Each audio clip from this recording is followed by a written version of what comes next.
بسم الله الرحمن الرحیم. برنامه نوتپد را باز منیم. درس 18 بود. یک دقیقه. ویندوز شما و درس 18 شماست. درس 18 شما از امیز ویندوزی 10 شما می باشه. از امیز ویندوزی 10 شما می باشه و درس را که شما می خوانید در آکسفورد هایر ایژوکیشنال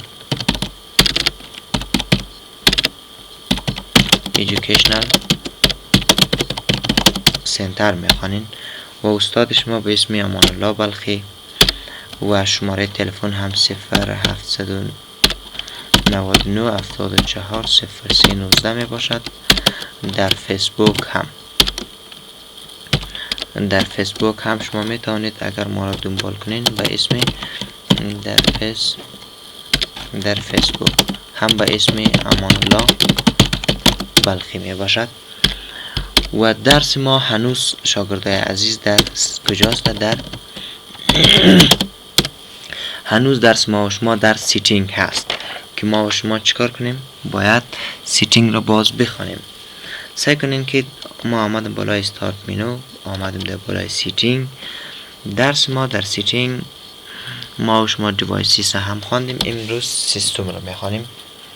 سعی کنین در نخست ما بالای سیستم کلیک کردم. در نخست اینجا همراه ما چیست؟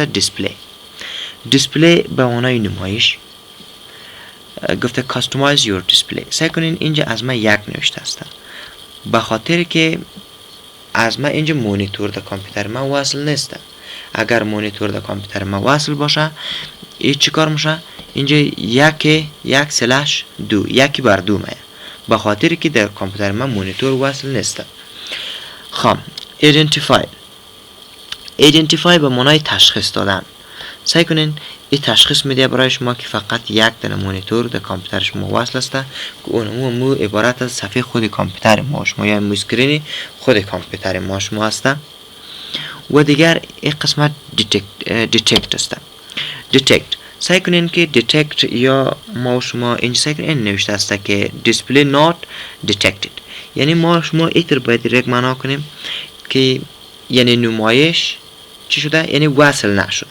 not detected یعنی یا وصل شدن یا گرفته شدن یا گرفته شده.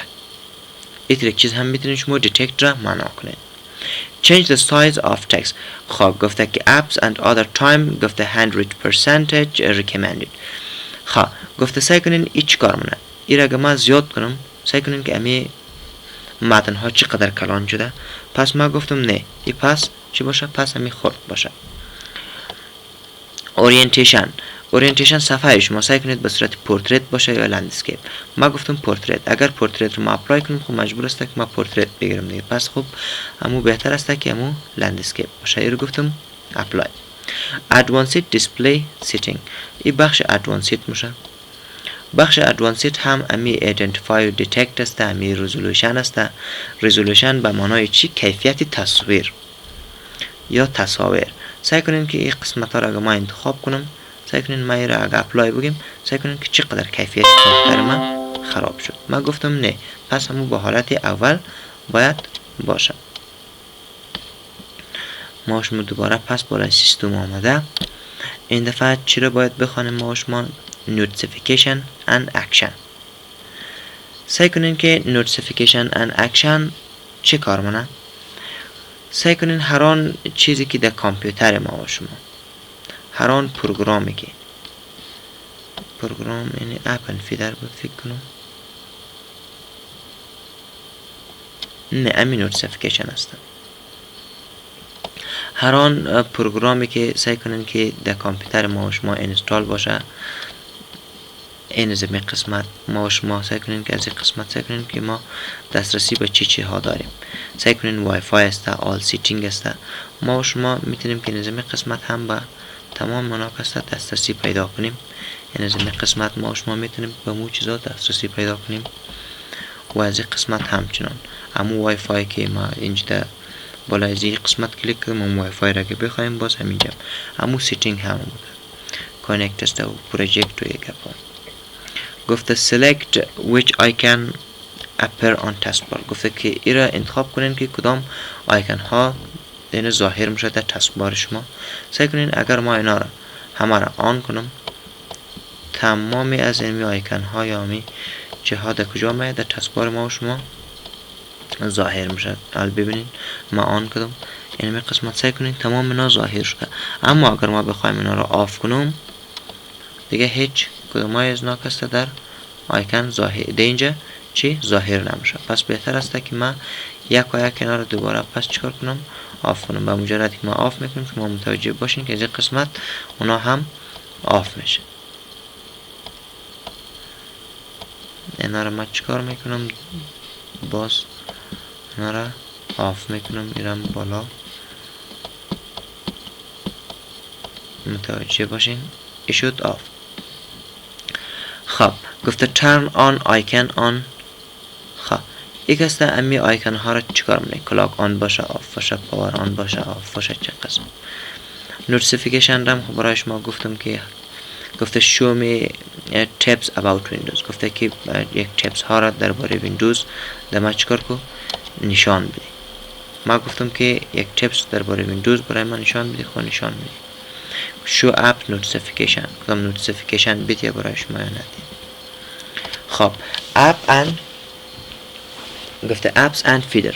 هر آن پروگرامی که در کامپیوتر شما اینستال باشه سعی کنید که شما تمام او امی چی سعی کنید که میکروسافت آفیس 2019 در کامپیوتر ما اینستال است. ما میتونیم که از اینجا چیکار کنم سرچ کنم.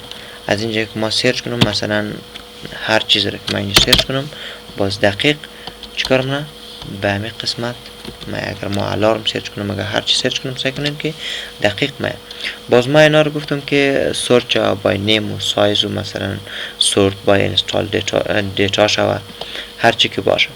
ماش گفتم شو سعی کنین گفته شو اپس آن آل درایو. این از آل درایو گرفته، تمام از درایو ها گرفته. سعی کنین ما اگر درایو دی رو بگیرم در درایو دی ما هیچ چی اینستال نیسته. سعی کنین ریلیتد سیتینگ هیچ چیز در درایو دی ما اینستال نیسته. خب یک چیز طبیعی است دیگه. حالا شما سعی کنین که ما در درایو دی خود همین قسمت ما در درایو چی اینستال کنم. ما در درایو چی اینستال نمی‌کنم به جز درایو سی.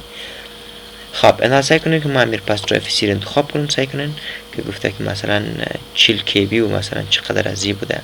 ما گفتم که امیر سورت که تو با سایزش از لحاظ سایز سورت کنه. اما ایر گفتم که سورت کنین دفعه بای دیتن چی دیتن انستال و یه از قسمت منیج آپشن فیدر. از قسمت شما آپشن ها رو چکار منین منیج منین. خب فکر کنم که بس است شاگرد عزیز. باز خیر است کم بخونین و درست. خب درس ما اینجا به پایان میرسه.